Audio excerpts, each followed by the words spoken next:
मुख्यमंत्री डॉक्टर मोहन यादव इस वक्त कार्यक्रम में मौजूद हैं और वैदिक घड़ी अब जरा दोनों हाथ उठा लीजिएगा, जोरदार तालियां बजा दीजिएगा। परम सम्मानित को मैं आमंत्रण दे रहा हूं,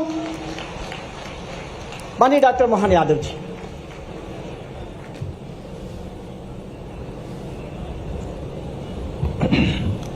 आज के इस विशेष दिन पर हमारे बीच मंच पर विराजमान माननीय मंत्री विश्वास सारंग जी, माननीय मंत्री श्रीमती कृष्णा गौर जी, माननीय सांसद आलोक शर्मा जी, माननीय पूर्व प्रोटेम स्पीकर माननीय वर्तमान विधायक माननीय रामेश्वर शर्मा जी, माननीय विधायक विष्णु खत्री जी, माननीय महापौर श्रीमती मालती राय जी, इस अवसर पर पद्मश्री डॉक्टर भगवती लाल राजपुरोहित जी, हमारे कुलगुरु जी, इस अवसर पर एक और माखनलाल यूनिवर्सिटी के भी कुलगुरु जी माननीय तिवारी जी, मंच पर बैठे हमारे प्रभारी महेंद्र सिंह जी, सभापति किशन जी, राजेश कुशवाहा जी, रवि सोलंकी जी, नरेश शर्मा जी, इस मंच पर जीवनलाल ठाकुर जी,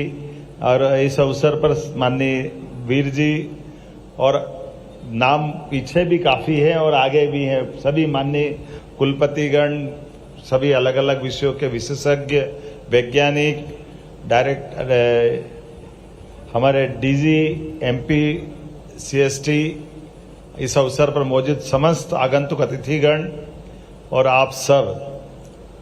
आज का विषय विक्रमादित्य वैदिक घड़ी का, मैं कोई बहुत इसका विद्वान व्यक्ति नहीं हूं, लेकिन कुछ विषय जरूर आपके बीच में, हमारे बीच में आना चाहिए।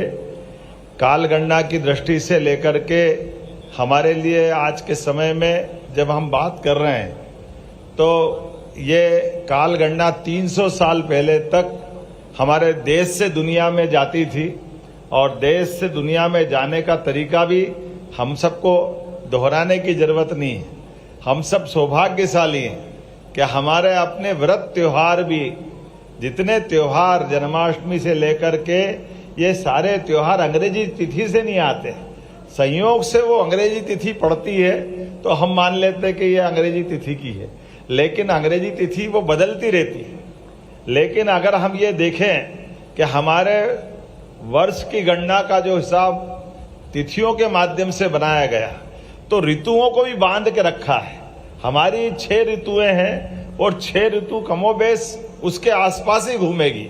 सावन के महीने में वर्षा आएगी तो आना ही आना है, भादवा में झड़ी लगेगी तो अब हमसे ज्यादा कौन जानेगा मध्य प्रदेश में, जहां देखो वहां बांध भर ही रहे कि नहीं भर रहे, चारों तरफ से पानी पानी आ रहा है। तो ये जो भादव की झड़ी, सावन का हरा और कुंवार के कार्तिक से जो एक एक महीने का हिसाब किताब, अगर हमारे लिए 15 दिन अधिकतम जो अपना अधिक मास तीसरे साल जाकर के तिथि गणना के हिसाब से, अगर वो, अब ये अलग बात है कि CF जून 30 के, बाकी के 31, 28 की फरवरी, चौथे सन 29, ये अंग्रेजी सिस्टम में आए तो सही लाइन पे, लेकिन आए तो हमारे बाद ही आए। अभी ये बताने में अगर अंतर करें सूर्योदय और सूर्यास्त का, तो हम में से सब जो हम कह रहे हैं उसका प्रमाण प्रकृति में ढूंढें, तो प्रकृति के आधार पर अगर अपन देखें तो ज्वार और भाटा समुद्र पे ही अधिकतर असर क्यों डालते हैं। अर्थात जब चंद्रमा नीचे आएगा और ज्वार भाटा के कारण से पानी की लहरें ऊपर उठेगी, तो ये प्रकृति सिद्ध कर रही कि हाँ हमारी तिथियों की गणना सही है, तभी तो वो अपना असर डालेगी। अन्यथा ज्वार भाटा तो, और इससे भी आगे मेंटल हॉस्पिटल पे अधिकतम समय मरीजों की संख्या बढ़ती है और डॉक्टरों को विशेष निर्देश देते हैं कि अमावस पूनम के दिन विशेष रूप से मरीजों के लिए चिंता भी करना, और बाहर से भी मरीज आएंगे तो मानसिक रोगी जो हम, जिनको कई बार अपन अपने हिसाब से उनको जो भी शब्द देते हैं, लेकिन उनके अंदर क्योंकि 70% जल हमारे बॉडी में है, और ऐसे में बॉडी के अंदर, शरीर के अंदर जल का दबाव मस्तिष्क पे पड़ेगा, क्योंकि जब समुद्र के जल पे पड़ रहा है तो शरीर पे क्यों नहीं पड़ेगा, शरीर भी तो उससे ही बना हुआ है। तो मानसिक रूप से रोगी लोगों के लिए भी अमावस पूनम पे ज्यादा झटके आते हैं। और ये हम नहीं कह रहे, तो डॉक्टर के रिकॉर्ड बताते हैं, तो वो उनको वहां असर आता है। अब ये अलग बात है कि हमारे यहाँ इस सब का भी हिसाब बहुत बारीकी से लगाया है, एक एक चीज का हिसाब है कि सूर्योदय से सूर्योदय तक गणना होना चाहिए। ये 24 घंटे की गणना का हिसाब क्या है, 24 घंटे से फर्क नहीं पड़ता है। वास्तव में गणना इस सूर्योदय से अगले सूर्योदय तक होना चाहिए। ये मध्य रात्रि में 12 बजे बाद दिन बदल जाएगा, इसका कोई हिसाब नहीं। इसलिए अपनी प्राचीन गणना में 30 मुहूर्त है, आज सूर्योदय से लगा करके कल सूर्योदय तक 30 मुहूर्त है। और 30 मुहूर्त के लिए भी अब ये 24 तो घंटे हैं, लेकिन 60 सेकेंड है। अब 60 सेकेंड को हमने ही निकाल लिया कि 60 सेकेंड का 1 मिनट हो जाएगा, या 60 मिनट का 1 घंटा हो जाएगा। असली में ये हमारी प्राचीन गणना के हिसाब से एक काष्ठा, अर्थात हमारे पास 30-30 का आंकड़ा है, हमारे पास 30 मुहूर्त है ये अपने 30 घंटे में। और इसीलिए ये जो 24 घंटे की गणना भी है। अब ये अलग बात है कि हमारे यहाँ अपने धर्म में भी, सनातन संस्कृति में भी और हमारे देश में भी अपने अपने ढंग से विषय के सामने ला करके विचार के लिए सबको देना और दे करके उस पर विचार विमर्श करना।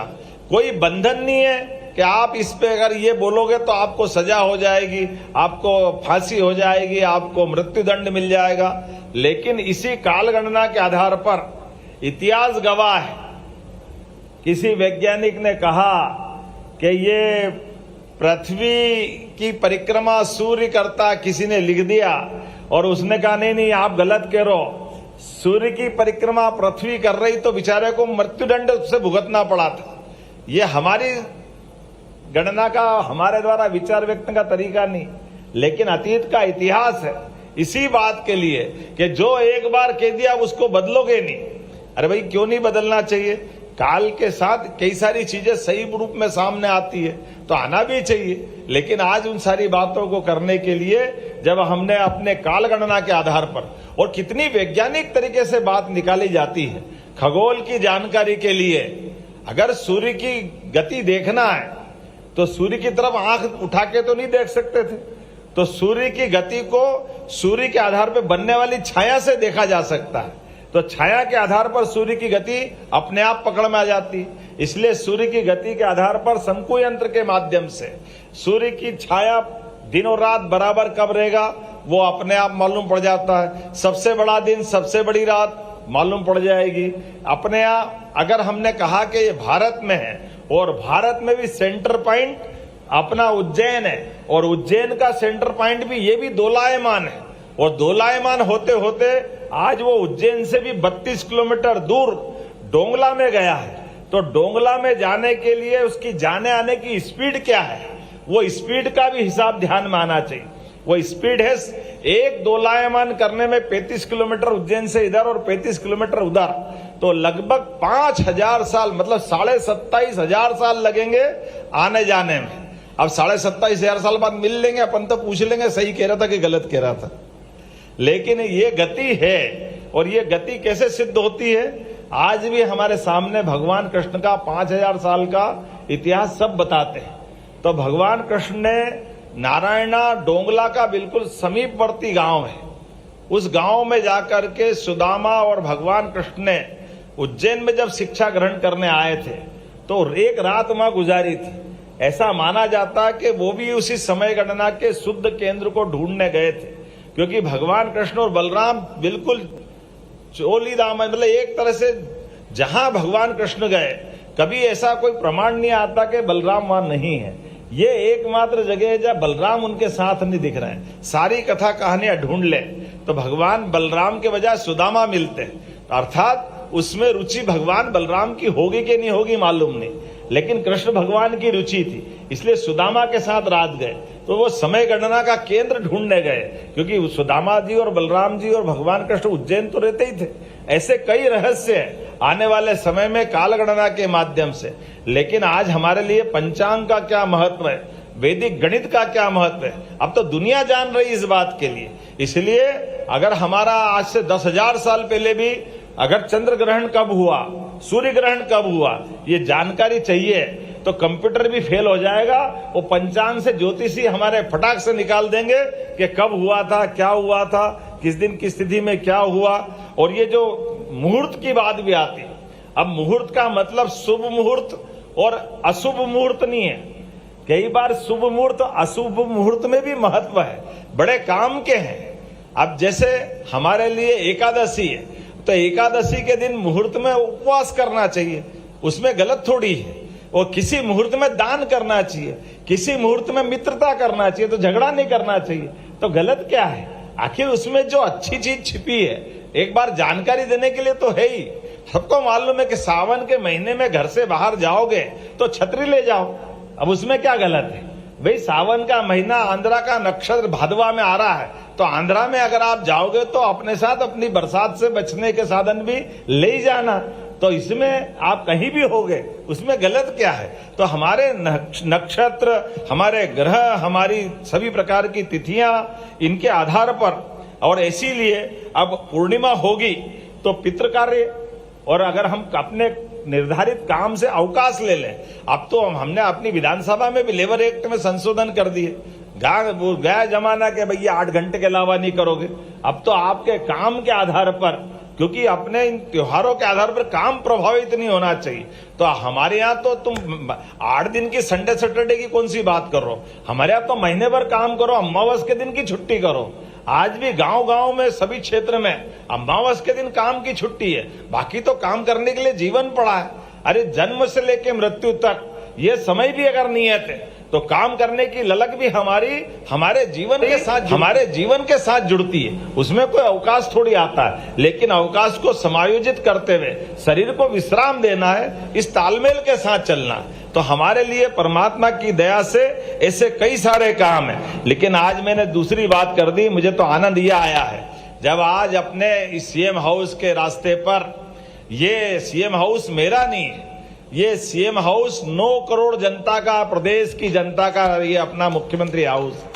आप सबके अधिकार के माध्यम से, हमारी पार्टी पे भरोसा करने के कारण से, हमारी सरकार के मुखिया के नाते से अगर हम यहाँ आए तो स्वाभाविक रूप से हमारे अतीत के गौरवशाली पृष्ठों को भी अपने राज्य की राजधानी तक आना चाहिए। और इसीलिए ये सौभाग्य की बात है कि हमारे कालगणना का केंद्र हो सकता उज्जैन होगा, लेकिन कालगणना की केंद्र की जानकारी तो राजधानी में भी होना चाहिए, दिल्ली में भी होना चाहिए और दुनिया में भी होना चाहिए। इसलिए ये जो आपने कहा विश्वास जी के भैया मंत्रियों को दिला देना, अरे मंत्री अपने सारे मोबाइल में अपना डाउन कर ले, सबके पास पहुंच जाएगी। जोरदार अभिनंदन करे दुनिया भर के अंदर, हर जगह ये इस ऐप के माध्यम से आप हर एक कोई, आपको घड़ी लगाओ अच्छी बात है, लेकिन आपके मोबाइल के अंदर ये घड़ी आ जाएगी।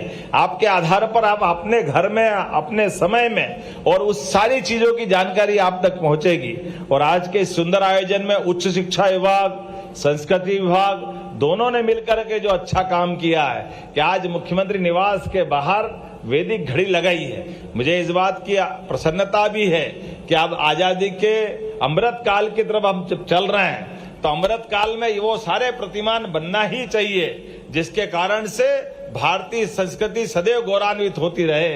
हम सब जान रहे हैं कि पूरे दुनिया का समय बदल रहा है। अपने आसपास देखो, एक एक घटनाक्रम को देखो, बदलते दौर में हम ये भी देख रहे हैं, था समय पश्चिम का जब तक था, लेकिन पूरब का समय आया है, हमने कल ही देखा। जोरदार अभिनंदन करें माननीय यशस्वी प्रधानमंत्री मोदी जी का, जो देश के सामने और देश को लेके दुनिया के सामने अपने दृष्टिकोण को लेके आगे बढ़ रहे हैं। जब वो स्वदेशी के भाव को बढ़ा रहे हैं तो एक एक ऐसे मान बिंदुओं पर हमको गर्व होना चाहिए।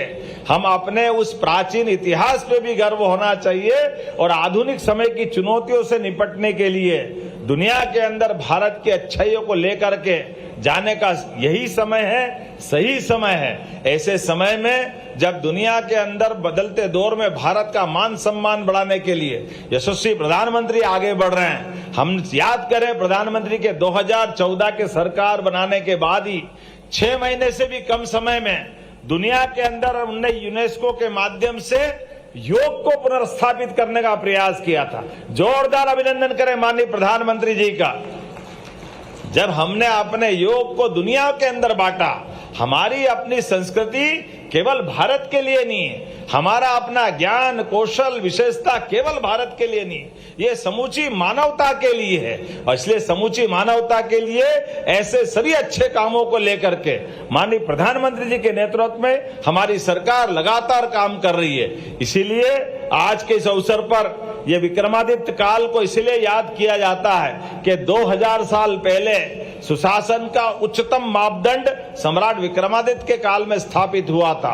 और बदलते दौर में जिस समय का समय चल रहा है, यशस्वी प्रधानमंत्री के नेतृत्व में एक तरह से वो सुशासन का ही कार्य चल रहा है। जब एक एक मंत्रालय, एक एक उनके लिए गए निर्णय, प्रत्येक निर्णय से देश गौरवान्वित होता है। किसी कारण से कोई वैज्ञानिक अभियान फेल होता है तो यशस्वी प्रधानमंत्री स्वयं इसरो में जाकर के वैज्ञानिक का हिम्मत बढ़ा करके हमारे लिए वैज्ञानिकों के प्रति दृष्टिकोण क्या होना चाहिए वो हमारी हिम्मत बढ़ाते हैं। देश के दुश्मन अगर टेढ़ी निगाह पहुंचाए तो घर में घुस के मारने का रिकॉर्ड भी यशस्वी प्रधानमंत्री के माध्यम से बनता है। हमें इस बात का भी गर्व है। और देश के लिए कानून बराबर है, सबके लिए समान है। इसलिए देश के लोकसभा में भी अगर वो नियम बनाते हैं कि इस देश के अंदर 30 दिन से ज्यादा अगर प्रधानमंत्री, मुख्यमंत्री, मंत्री कोई भी अगर किसी कारण से जेल में बंद रहे तो उसको पद पे रहने का अधिकार नहीं है। ये केवल एकमात्र प्रधानमंत्री करा सकते, ये नरेंद्र मोदी जी करा सकते हैं। मैं जोरदार अभिनंदन करें यशस्वी प्रधानमंत्री नरेंद्र मोदी जी के लिए। हम याद करें हरिश्चंद्र के युग को। हरिश्चंद्र के युग में क्या हुआ था? हरिश्चंद्र ने दान किया पूरा राज्य। तो दान में और दक्षिणा में अभी हम में से कई सारी चीजों में बात को समझना भी पड़ेगा कि दान दक्षिणा यहाँ तो सारे लोग समझने वाले ही हैं, क्योंकि हमारे में से सारे लोग इस बात को समझते हैं कि दान अगर करा तो दक्षिणा तो देना पड़ती। और दान और दक्षिणा में जो अंतर है कि दान जितना बड़ा तो दक्षिणा भी उससे कम नहीं होना चाहिए। तो ये हमारे लिए सौभाग्य की बात है कि उस काल के अंदर जब रात को सपने में सत्यवादी राजा हरिश्चंद्र ने अपना राज्य अपने गुरु को कर दिया दान, और जब नींद खुली सामने वो सामने खड़े थे और उनने कहा कि आपने दान तो कर दिया लेकिन दक्षिणा नहीं दी, तो दक्षिणा तो देना पड़ेगी। और हमने सबने देखा बात का इतिहास कि अपने आप को नीलाम करके पत्नी को, बच्चे को एक नया इतिहास बनाया। तो हमारे यहाँ राजाओं की मान मर्यादा किस स्तर तक की रहती है कि वह अपने वचन के लिए अपने कर्मों से सदैव देश को गौरवान्वित करते हैं। ऐसे कई उदाहरण इस देश के सामने भरे पड़े हैं। ऐसे में प्रधानमंत्री ने अगर केजरीवाल में जेल में रहते हुए प्रधानमंत्री मुख्यमंत्री का पद बेशर्मी के साथ चलाया था, तो ऐसे कलंक की तो मुक्ति चाहिए कि नहीं चाहिए? जोरदार अभिनंदन करो। ऐसे कलंक को हमारे सामने ध्वस्त करने का काम माननीय प्रधानमंत्री जी ने किया। कितनी शर्म आती है अगर जेल जाते अपने कर्मों के कारण, और बाद में अगर आप कहते हो कहां कानून में लिखा कि इस्तीफा देना चाहिए। अरे बाप रे बाप, अगर इतना पवित्र पद मुख्यमंत्री जैसा भी, जिसको डीजी से लेकर पूरा राज्य सलाम करता है, और आप उसके सामने पुलिस वाले के जो अपने दायित्व के आधार पर उसके बंदी खाने में बंद पड़े हो, और फिर आप कहते हो कि मुझे कहां लिखा है? अरे ऐसे आदमी को तो डूब मरना चाहिए। ये तो नैतिकता का तकाजा है। आप किसी को जेल का ऑर्डर दे तो बाद में अगर कोई बोल दे तो भी छोड़ना चाहिए पद अपना। मुझे इस बात की प्रसन्नता है, अभी तक के अतीत के काल में लालू यादव, राबड़ी से लगा करके सारे लोगों ने, जब कभी कष्ट आया, शिबू सोरेन से लगाकर आजादी के बाद के किसी मंत्री, किसी मुख्यमंत्री ने इस तरह की बेशर्मी नहीं दिखाई थी। लेकिन ये तो बहुत पढ़े लिखे थे, बहुत ज्ञानी थे, जाने क्या क्या कहते कहते आए, झाड़ू लेके आए थे। मैं तो शुचिता की बात करूंगा, लेकिन ऐसे बेशर्म लोगों के लिए भी वो अपने कर्मों से मरे, वो उनकी जाने।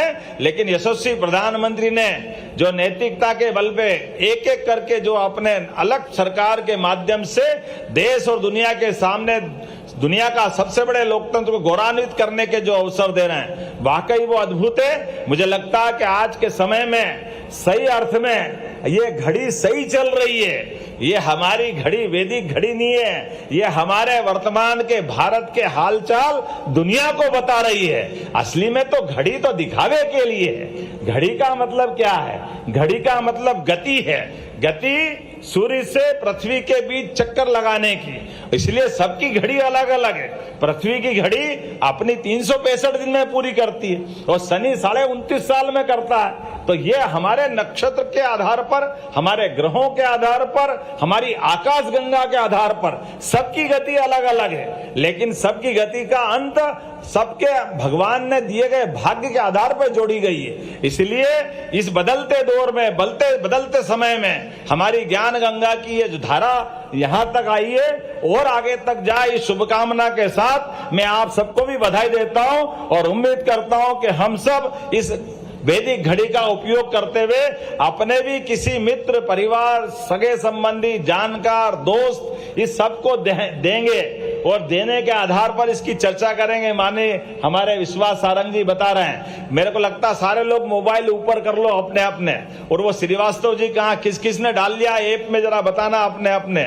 और एक बार आप QR कोड से जरा सबको बताने के लिए बता दो कैसे सबके डल जाए। जैसे मोबाइल आप अपने सब ऊपर करो एक बार, जो जो चाहते हैं, और जरा अपनी लाइट चालू करके बताओ कि आज के इस अवसर पर थोड़ी सी सब मोबाइल की लाइट चालू करके बताओ। यह हमारा सूर्योदय से सूर्योदय का समय हो गया। यह है सूर्योदय का समय, जिसको हम ये वैदिक घड़ी की आवश्यकता है। ये आपके अपने बीच में से ये हमारा वास्तव में 30 घंटे से 30 घंटे का ये सूर्योदय का समय है जो हम चाह रहे हैं। तो उम्मीद कर रहे हैं आज के इस अवसर पर आप सबने इस भाव के आधार पर शामिल हुए कि हम अपने वैदिक गणना के ऊपर गर्व करेंगे। मेरी अपनी ओर से पुनः आप सबका वंदन, अभिनंदन। मेरे साथ बोलो, भारत माता की, भारत माता की, भारत माता की। बहुत बहुत धन्यवाद। तो वैदिक घड़ी को लेकर मुख्यमंत्री डॉक्टर मोहन यादव की ये बड़ी बातें, वैदिक काल की ये शुभ घड़ी, एक बार फिर से वैदिक घड़ी को लेकर बड़ी बातें मुख्यमंत्री डॉक्टर मोहन यादव ने की हैं। भोपाल में भी वैदिक घड़ी उज्जैन के बाद लगाई गई है और इसके बारे में वो बता रहे थे कि पहले पुराणों में, वेदों में समय को वैदिक घड़ी के अनुसार ही देखा जाता था, इसी घड़ी के अनुसार देखा जाता था। 24 घंटे के दिन के अलावा उन्होंने कई बड़ी बातें कही हैं। 1 मिनट का समय और लूंगा, क्षमा चाहता हूं अनिल कोठारी जी। और चलिए एक नजर सुपरफास्ट खबरों की ओर।